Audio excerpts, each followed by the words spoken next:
Assalamualaikum warahmatullahi wabarakatuh.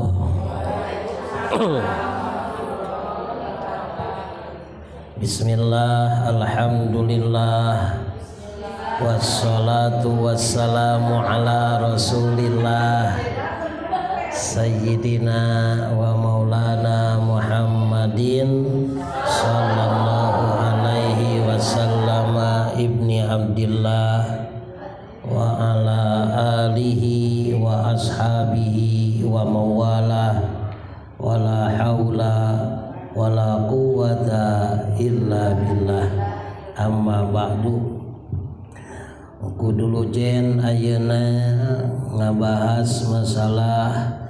nu kaitan masih jeung kewajiban pamajikan. Norek dibahas ayeuna hadis Nabi sallallahu alaihi wasallam ngeunaan teu ditarimana salat seorang pamajikan jeung bahayana ngaleungitkeun jasa nu jadi salaki. Nah, sia tina judulna ge geus sieun. Kan bae ngara hati-hati kapan urang teh keur ngaronjakkeun hayang jadi jalmi anu solehah. Mudah-mudahan sing janten istri solihah. Karena istri anu solehah teh adalah perhiasan dunia yang paling bagus. Jeung deui lamun awewe solihah tuluy maot di dituna teh jadi ratuna bidadari. Walaupun ayeuna di dieu eueuh deuleueun, di ditu mah jadi ratuna bidadari. Bismillahirrahmanirrahim. Wa qala sallallahu alaihi wasallam, ngadawuh Rasulullah sallallahu alaihi wasallam, dawuhanana salasatun la yaqbalullahu lahum sholatan. Aya tilu jelema, tilu golongan alias tilu rupa jelema, la yaqbalu nu teu nampi saha Allahu Gusti Allah lahum sholatan kana salat maranehanana. Jadi na bahasa Arab masuk dibalikeun teh sholatan lahum, dibalikeun jadi lahum sholatan. Nu dimaksud Allah Subhanahu wa taala tidak akan menerima sholat yang dilakukan oleh mereka. Gitu. Aya sabaraha urang? Ayat tiluan. Aela yuthibuhum alaiha. Tegas nama Allah tidak akan memberikan pahala moal mere ganjaran kamaranehanana atas salatna, sanajan ongeng-ongengan nepikeun ka gugus tuur dempak tarang ibadah ka Allah, salat beurang beuting tapi ku Allah teu ditarima ya. Lebarnya capek gawe teu kapake, moal ditarima cenah aya nu tiluan teh salatna. Bahkan lain sakadar teu ditarima salat, aya kadituna wala turfa'u jeung teu diangkat ilas samai lahum ilas samai hasanatun. Jadi teu diangkat ka alusan milik maranehanana ilas samai ka langit. Moal kan sakabeh kahadean teh disetorkeun,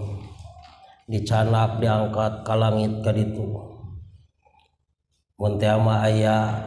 kakurangan teh urang teh jol melengek ieu heuleuk amal urang geus dibawa ka ditu mangkaning aya nu kurang teu bisa dicokot deui teh.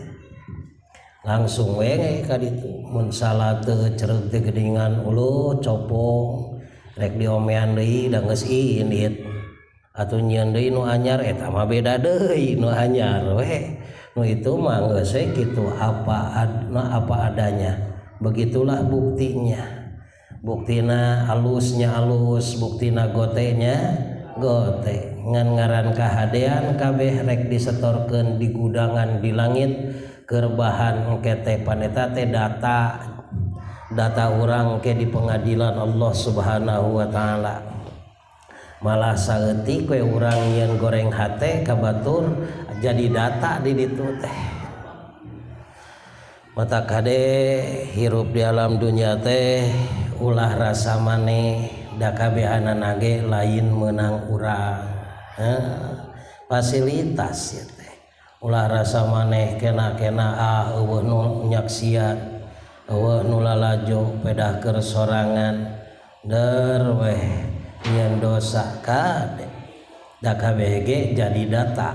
Hade goreng kalakuan jelema teh data. Keur di pengadilan Allah Subhanahu wa taala. Tong wakaning engke jaga di pengadilan nu engke di akhirat. Kurang data we di pengadilan ayeuna geuningan geus langsung we menyerah. Wah aing eleh teh panjol kitu lin. Nya. Pikeun kabebeakan kajeun korban duit, korban sagala rupa teh panan meuli data eta teh ngarasa salamet tina hukuman. Pikeun kabelaan hakim oge diteluh aja jika dinya belaan hakim oge disogok di itu dia supaya menang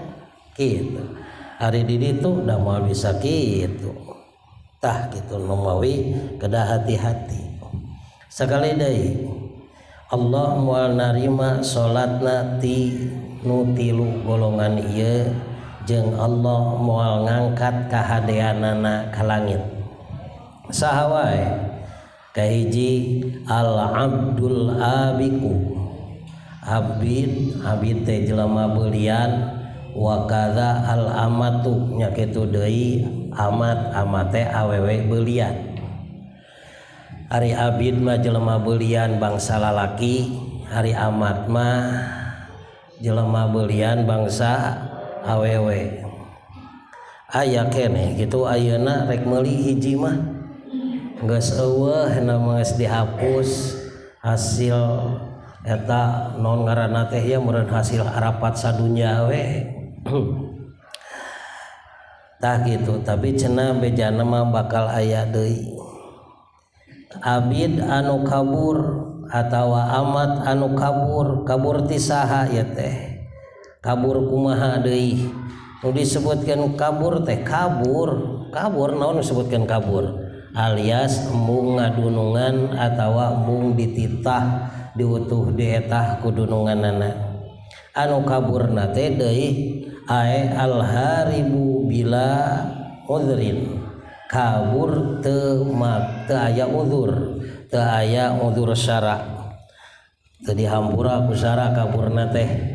Ari kitu mah lumpat ti dunungan karana imahna gempa itu mah lain deui. Karena longsor kabur ka mana kabur tina longsor gitu eta mah lain kabur. Anu dimaksud kabur di dieu teh ming sayyidihi kabur ti dunungan embung ngadunungan deui ka si eta kitu. Taya abid mun salat dina keur kakaburan lamun ibadah jeung nyeun kahadean dina keur kakaburanana moal ditarima ku Allah Subhanahu wa taala hatta yarji'a sehingga dia kembali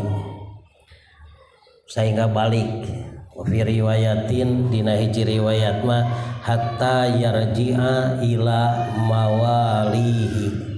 nabi ka balik deui kanu jadi dununganana geus kabur mangkaning mang tahun-tahun hotel jeung ustad nerangkeun bab ieu buru-buru balik deui ka saha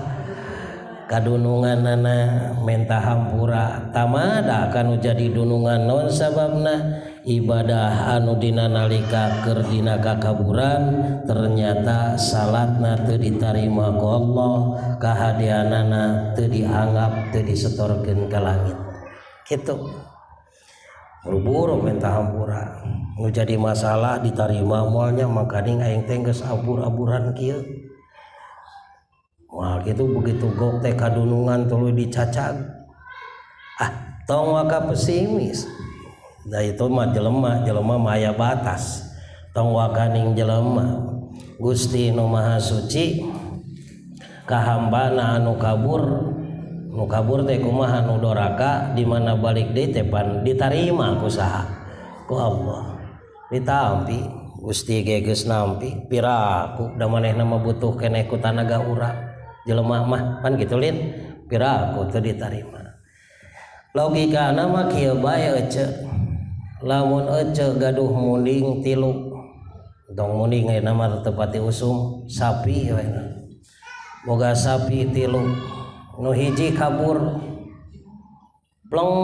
heubeul teuing ka mana eta kaburna da sidik teu bebeja heula lain ge kabur atuh ari naon mah ari bebeja heula mah geus heubeul ta aya 3 taunna kurunyung deui eta sapi teh nyamperkeun ka urang cik urang atoh atawa amek ka eta sapi ya atoh yo cuk urang teh alhamdulillah kapanggih deui euy pan kitu lin atoh mata kurang sautak setik ka Gusti teh tong riren balik deui ka saha teh ka Allah kitu abid kabur gok jeung dunungan deui cek dunungan teh alhamdulillah ka mana wae atuh ari silai nu mawi abdi teh rumaos isin sareng sieun kula nah isin jeung sieun kunaon nu mawi abdi teh rumaos meupeskeun pot anu salira anu didama-dama teh mangkaning pot oge dieusian ku kembang nu harga 20 miliar teh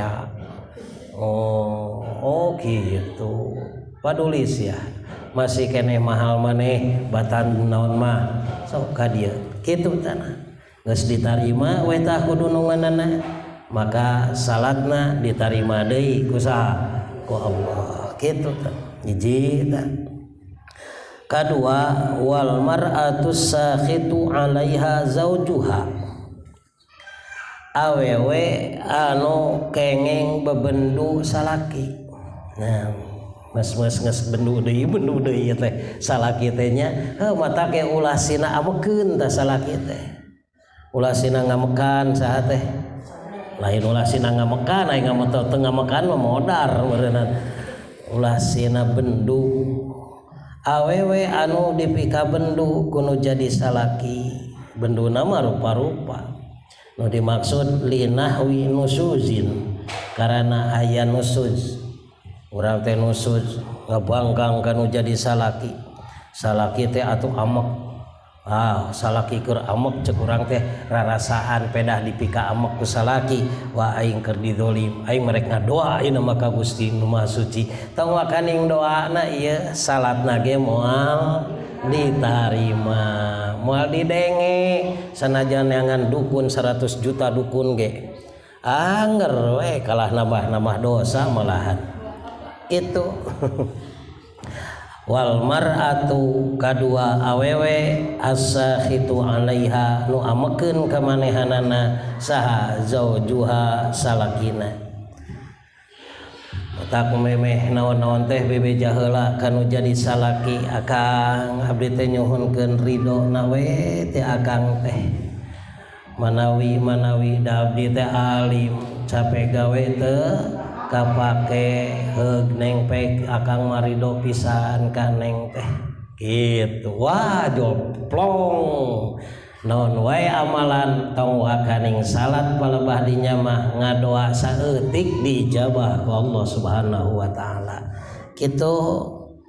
datuda naon salakina oge ningan hiji uharaheun kadua jeung ngadoan bedegule wungkul gitu katilu wah itu ini tah kade ulah nepi ka kitu kadengieun cek salaki teh nah emang sia kurang naon aing ka sia pan kitu meureun nya ulah disiar pinaon teh dipaseaeun teh ta awewe anu menang bendu nu jadi salaki moal ditarima salatna moal diangkat kahadianana hatta yardo anha zaujuha sehingga atau nepika menang deui ridho nu jadi salakina gitu. Makaning nyusuhan istrika pantat teh make tanaga lin sabunna ge meunang nganyuk istrikana oge pan meunang ngiridit. Oh tempo weh teu meunang nu jadi teu meunang ridho nu jadi salaki eueuh nanaonan tadi tarima kabeh menta we ridho kanu jadi salaki bray kitu eta teh. Alhamdulillah cek salaki teh teu nanaon heugneng tah ku akang dipikaridho ngan mi HP we ulah heureun ngaji tah geunah eta tiap ngaji tiap menang ridho nu jadi salaki tiap ngaji tiap menang ridho nu jadi salaki balik ngaji teh insyaallah dipangmeulikeun lotek jika lotek segala dua tah nu katilu wasakronu ai al mutaaddi bisakarihi jelema nu tukang mabok ngahaja mabok nginum sabu-sabu nu nginum nu nyabu nu narkotika anu sagala teh we geuningan ayeuna mah panjelema ayeuna mah sagali asupkeun kana beuteungna teh geus puguh roti bea kumanehanana cik ih kuda ge diinum deui cik atuh ari maneh ngahaja weureu saeta oge salatna moal ditarima ku Allah kahadeanana moal diangkat ka langit lebihkeun ka apanan dicare ku Gusti kade teu meunang deukeut-deukeut acan anjeun ka masjid tong deukeut-deukeut teh ka acan kana salat wa antum sukaro bari aranjeun kaayaan mabok darek naon atuh da moal ditarima kitu cenah hatta yaswa ang sakming sakarihi nepi ka iraha teu ditarimana nepi ka bebas tina mabukna alias nepikeun ka waras deui sadar deui kitu. Rawahu Ibnu Majah wa Ibnu Hibban wal Baihaqi an Jabirin. Ya hadis diriwayatkeun ku Imam Ibnu Majah, Imam Ibnu Hibban, Imam Baihaqi. Maksud hadis ini urang sing taki-taki ternyata aya 3 golongan jelema nu moal ditarima salatna jeung moal diangkat kahadeanana ka langit. Hiji abid nu kabur ti dunungan, kadua pamajikan nu dibenduk kudu jadi salakina, katilu jelema anu salalawasna peing mabok bari ngahaja. Itu hiji tah. Kedua dawahan junjunan alam Rasulullah sallallahu alaihi wasallam. Ngadawuh Rasul, idza qalatil mar'atu li zawjiha. Tah ieu mah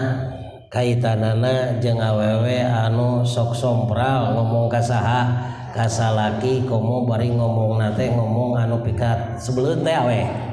Ngomong nu pika sebeleun ngomong kumaha cek ieu keterangan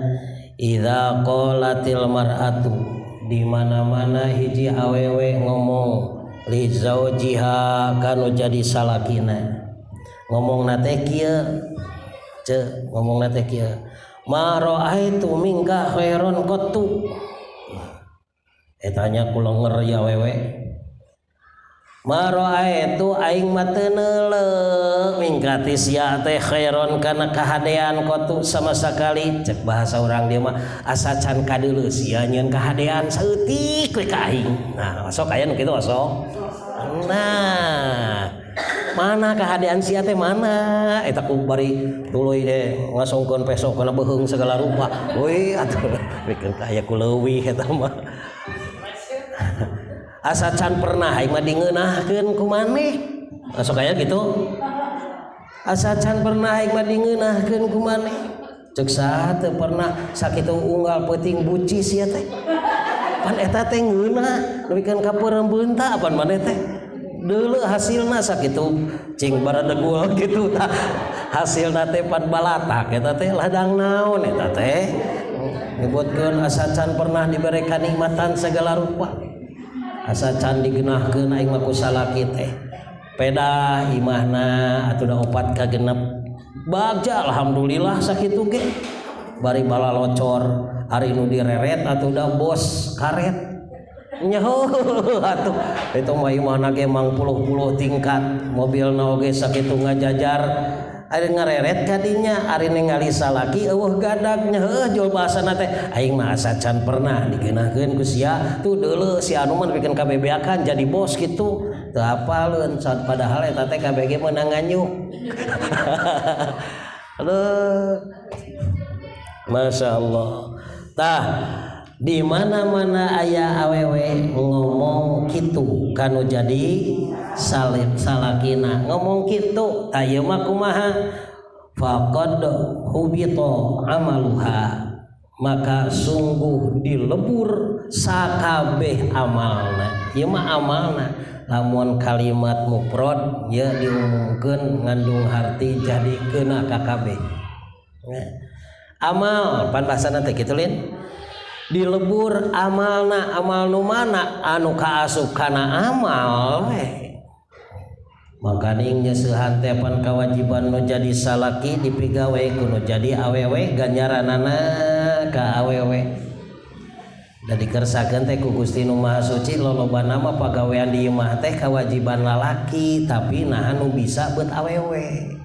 nah naon sama kanyaah ti Gusti supaya awewe loba ganjaran nyangu da sebenarna mah kewajiban salaki tapi nah anu bisa awewe digarape ku awewe ganjaranana bro kanu jadi awewe asa can pernah aing dirasikoan ku sia ari ganjaran nyangu ganjaran nyeuseuh ganjaran eta pan kumaneh salakina mah nangning siga senang padahal mah beakeun deui ku saha arti teh tah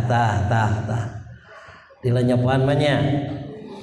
sasapu jeung ngepel da eta teh saha sing nu kuduna mah salaki tapi nah eta digarapna ku pamajikan nu bisa na oge pamajikan karunya ceuk Gusti teh awewe teh kudu loba ganjaranana peupeurieun sia resiko ti salakina saeutik atuh ti aing kitu ganjaranna bro amalna teh jadi gede eta teh bahkan gede pisan amal eta jeung wiridan kulhu 3 kali keur mangan kulhu kata mangan 3 kali gede keneh eta sok amal teh tempo-tempo teh ngomehan budak da saha sing sabenerna mah kewajiban lalaki tapi digarap ku lalaki teu ecereug nu bisa saha awewe wah cek ibu-ibu teh boga tanaga yang ke aing rek nyorongot sia ka salaki aing deuleu dengekeun ku sia cek urang dieu teh naon dengekeun ku sia ieu sasabu teh kewajiban sia nyangu kewajiban sia kitu cek urang teh ka saha ka salaki ngepel kewajiban maneh ngumah wadah kawanu kewajiban maneh nyeuseuk kewajiban maneh ngomehan budak kewajiban maneh nyusuan budak ge sabenerna mah sia kewajiban maneh heueuh ngan si laing ingkah diganti ku tatangga arti teh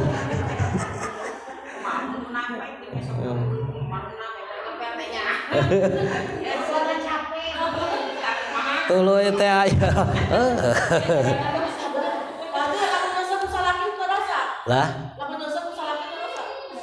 lamun nyeuseuk ku salaki nu untung salaki ibu teu kabagean naon-naon gitu hah nah, halus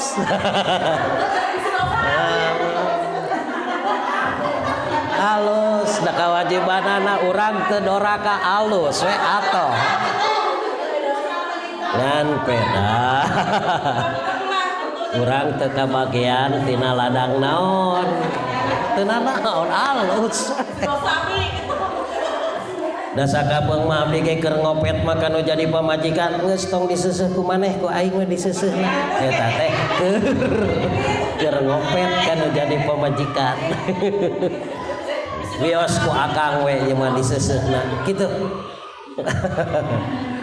Allahu Akbar. Tapi nu sakitu loba teh ganjaran eta. Ganjaran di imah ieu teh encan kanu sejena di imah sakitu numpuk ganjaran. Jadi sebenarnya mah we mah tong hayang loba-loba teuing wiridan capek-capek ku eta ge geus naon. Wah, loba itu ieu modor neangan pelet ngesidik payu maneh teh make der neangan naon deui. Allah masyaallah. Tah ieu nu loba ganjaran kitu teh kumaha? Poe ieu awewe ngomongkeun nu jadi salakina. Ma ra'aitu minka khairon qattu. Asa teu pernah aing digeunahkeun ku maneh sakitu teu loba. Bahasana sakitu asa eueuh kahadean ti maneh seutik oge. Paek tingalikeun sia tanah meunang meuli aing imah pan ti inung aing pan kitu lin. Sia mah nyengcle we di aing teh. Nah, misalkan sok aya teh nu kitu teh. Awas sakitu eta bahasa faqad hubito amaluha. Beak amal awewe teh nu tadi teh beak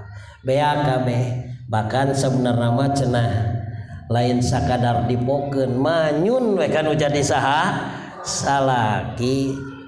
jol burusut we mana ladang rumah wadah teh eueuh mana ladang nyeuseut teh eueuh di teangan teh eueuh kabeh kitu.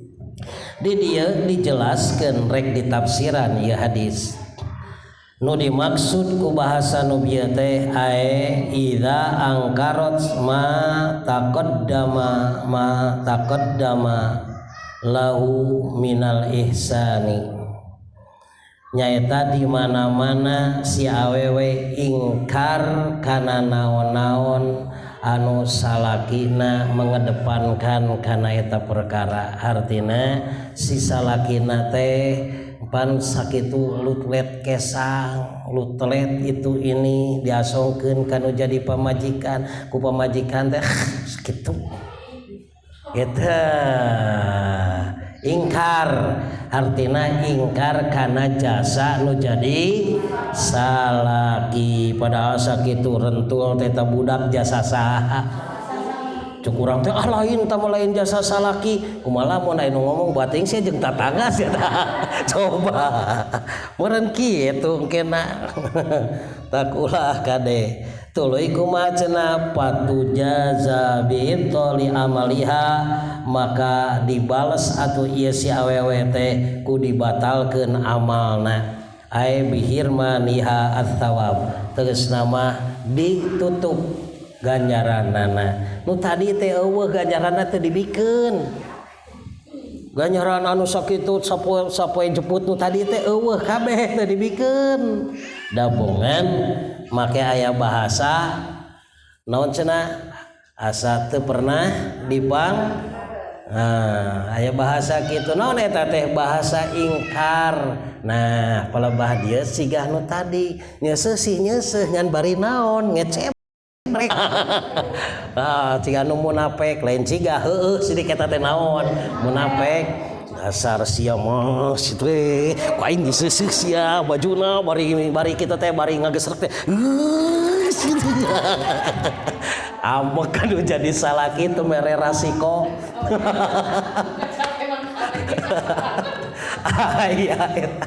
aduh jadi atuh kudu ikhlas we nya kudu naon ikhlas alah kumaha nya ya teh ari kitu mah aya dina hate mah eta teh mendengal mah aya we aya nya teu naon aya mah gitu kan tapi umat ulah ditepikeun ka saha ka salaki ceung-ceung dina ati atuh da jadi bisul Halo curhat boleh kudu dicurhatkeun mah kucurkeun eta hate teh naon bae kadinya tulis dina kertas tong dina HP kapanggih ku bah Google na HP mah tulis na kertas kapanasaran jeung ka non unek-unek urang teh ka salaki tulis geus beak ditulis baca sakali we tong loba teuing tuh tulis deui geus kitu buru-buru tilepan asupkeun ka hawu Itu duruk matak di mata kudu nyeun hawu paragi ngaduruk paragi ngaduruk kakesel alah gitu tong ditemokeun ka salaki rajon ditulis dina kertas tuluy di amplopan bikeun ka salaki bahkan dipotokopi kata tanggal sawareh kumaha ari teh ulah hari kitu dangaranna ge jelema ya jelema normal mah aya wae kakeheul mah nya kakeheul aya kakesel aya kumaha carana bahkan ieu teh tina sawareh hikmahna teh cenah hikmahna mun urang boga kakesel tuluy kurang teh curahkeun mata kaya istilah curhat-curhat teh tong ka jelema curahkeunana sok tulis kah dina kertas keur naon dititah nulis ku pangeran teh nggak diajar nulis ti leutik ti SD nepikeun ka ayeuna terus diajar keneh nulis sok tuliskeun kitu daripada nuliskeun giro kosong mending nuliskeun eta geus kitu teh tuluy kumaha tilepan duruk naon cenah tilepan duruk eta teh tina sawarehna hasiatna leler tah kana naon teh mun teu diduruk atuh ya kubur gitu kumaha we pokona mah hancurkeun ulah sampaikeun ka kapanggih jelas itulah gagahna nu janten istri awewe mah bisa gitu teh mun lalaki mah can meupeskeun keuni mah can cupar tah kitu bisa we mah gitu jeung ke hasilna kumaha insyaallah salaki ibu bakal leuwih bagir kitu cenah tah ieu bakal dilebur amalna aya dilebur ganjaran amalna tegasna teu meunang pahala illa ang ta'uda wa ta'tarifa bisani kecuali lamun manehna baru weh balik deui ayeuna mah terus weh mengakui kana kahadean anu jadi salaki akang nuju naon nuju ngoredne nu dikoredna mah taneuh ku urang teh kudu di manaan kieu alhamdulillah akang ari akang gersa ngored eta teh kasayan kanggo abdi naon hubunganna ngored jeung kasayan kanu jadi pamajikan nya sumuhun pan ngored dipipir teh supados teu aya reungit margi upami aya reungit meureun kitu nyocok ka abdi makaning panan ieu teh kulit meunang ngalulur panan mahal lulur teh manyake teh disentet ku reungit meureun bentol meureunan di apan abdi teh kanggo akang manya kanggo akang dipiheulaan ku reungit eta akang nyeun kahadean ku abdi nepikeun kanggo modal pacul keur naon kanggo ngalur kulit abdi pan kitu lin make jeung hubunganana sagala rupa tah eta teh kahadean nari akang bebelenyangan wae ka ditu ka dieu belenyeng ka ditu belenyeng ka dieu ka abdina masa lol geus ngelol lep deui eueuh tarojol deui geus heubeul ngelol unggul lep deui eueuh tong kitu basana alhamdulillah akang geuningan akang mah aya ku pinter sumping ka abdi teh ni sagedeung sajorelat bikin aku merindu kepadamu gitu aduh gitu atuh masya Allah gitu cenah nah bener gitu ingkanat ala haqiqatiha fala lauma alaiha tapi da sakapeung memang aya lalaki hare-hare kanu jadi pamajikan jeung deui sabenerna mah ka pamajikan mah sok rada hare-hare da pedah geus karasa kitu ting kumaha make hare-hare ari nu dina Facebook nu menika dipancok ari pamajikan hareupeun ge nepikeun ka dieu teu direret-reret acan kalah degig ka saha teh cek pamajikan teh ari akang nuju naon mukaan Facebook neng aya saha dina Facebook gareulis kieu nya neng nya tah pamajikan anu bager mah insyaallah tuluy ka dapur nyokot susuk besi tuluy ditakolkeun kana naonna kana tarangna nu jadi pamajikan kana jadi salaki babatok sia cenah beureunan emang aing teh kurang naon gitu lian kade lamun teh mah kajadian ternyata nyata ya teh si lalaki teh hare-hare ternyata eueuh pisan barang berena kanu jadi pamajikan malahan perhatian keneh ka hansip batan ka saha ka pamajikan nya kumaha eta lamun teh dina hakikatna kitu akeun bae tong sok nyarekan si lalakina tong nyarekaan awe nagekeun baekeun da eta mah makhluk Gusti anggap we domba kitu halah kitu cenah tah lamun teh mah kajadian awewe teh ngamek pedah urang nu jadi salaki tah ayeuna keur kalalaki pamajikan urang teh ngadato wae euy nah kunaon ngadato wae atuh da urang tara dibere nya kumaha tah si salaki lamun ternyata teu barang bere teu nyieun kahadean kanu jadi pamajikan tuluy pamajikanana ngadat wayahna jangan sekali-kali kau memarahi awewe tarimakeun we alusna mah mun pamajikan keur ngadat teh jempe we cek pamajikan teh Aisyah diajak ngomong teh ngebugeu wae bilih lepat neng we gitu jampe rumasa sok sagala pon eta teh lamun keur nafsu mah kitu wa mansulul mar'ah cara awewe ieu sadai al amatul qaila li sayyidiha dzalika demikian pula amat anu ngomong kadununganana kitu misalkan cek amat teh awewe beelian nya cek eta jelema awewe beelian teh ngomong kadununganana asa eueuh kahadean ti maneh kitu kan saeueuh kahadean aing ti dunungan teh eta ge sarua ngalebur ganjaran sakabeh amal manehanana kitu tah kitu cenah kadza qalahul azizi rawahu ibnu adi wa ibnu asakir an aisyah ya teh ti siti aisyah sakali deui jadi di mana-mana aya awewe ngomong menghilangkan jasa kanu jadi salaki hati-hati sakabeh amalna rek dinaon dilebur kitu cenah hiji deui saeutik Sayyidina Thalhah bin Abdullah radhiyallahu taala anhuma ngadawuh anjeunna sami'tu Rasulullah sallallahu alaihi wasallam yaqul Rasul dadawuh kieu cenah ayyuma mra'atin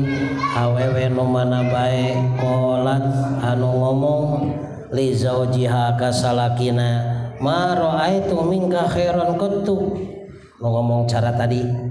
iman dina keterangan anu sanes awewe nu mana wae nu ngomong ka salakina teh aing mah teu dingeunahkeun ku sia teh kitu aing mah teu pernah dingeunahkeun ku salaki teh kumaha eta illa ayasahallahu taala kecuali Allah rek mutuskeun kamanehanana mir rahmatihi tina rahmatna alias moal panggih jeung rahmat Allah Allah lain sakadar dilebur amal tapi rahmat Allah ge moal tepi ka eta jelema dilebur amal masih keneh ada harapan menang kanyaah ti Allah ganjaran teu boga tapi masih ada harapan menang kanyaah ti Allah menang rahmat Allah tetapi ketika orang sudah putus dari rahmat Allah geus leungit tina rahmat Allah tong wakaning yeuh tina ladang amal dalah amalna loba tong wakaning eueuh gawena tong wakaning eueuh amalna sanajan ganjaranana numpuk ari Allahna teu nyaah mah nah iya harus curiga buah-buah moal diasupkeun ka mana kitu matak cenah geuningan puncak nama moal panggih jeung rahmat Allah bakal putus tina rahmat Allah yaumal qiyamati dina poe kiamat Allah jadi atuh naonnya urang teh bebeakan ka salaki teh ulah ingkar kudu ridho we dikitu dikieu ku salaki teh cing inget da lain ngabdi ka salaki naon cenah lain ngabdi ka salaki lain naon ieu teh rek taat ka Gusti nu Maha suci peda cek Allah kudu kitu ari pek teh geuningan bro-broan tah ti Allah teh ku kitu teh ari pek deui salaki teh geuningan ari ditaati mah ya nu tadina ngopet ge bager we nya alhamdulillah padahal saya teh teu gablek usaha ningali ke urang nanya mah ieu nepikeun ka dibere jalan keluar tina kasusahna dibantuan lamun pamajikanana lamun pamajikan keur susah teh salaki nu geus nyaah salaka pamajikan mah ieu bebeakan belaan ngeuneuk-ngeuneuk tutunggul kolotna eta teh mah bapak manya pamajikan abi moal diparaban cenah bikin ka kitu ban saking kugeus naon kugeus nyaah kitu intina mah kudu bisa narima ke kitu jelas tos sakitu we sonten teuing mudah-mudahan jadi ilmu keur urang sadayana ala hadhihi niyah wala kulli niyatin sholihah al-fatihah.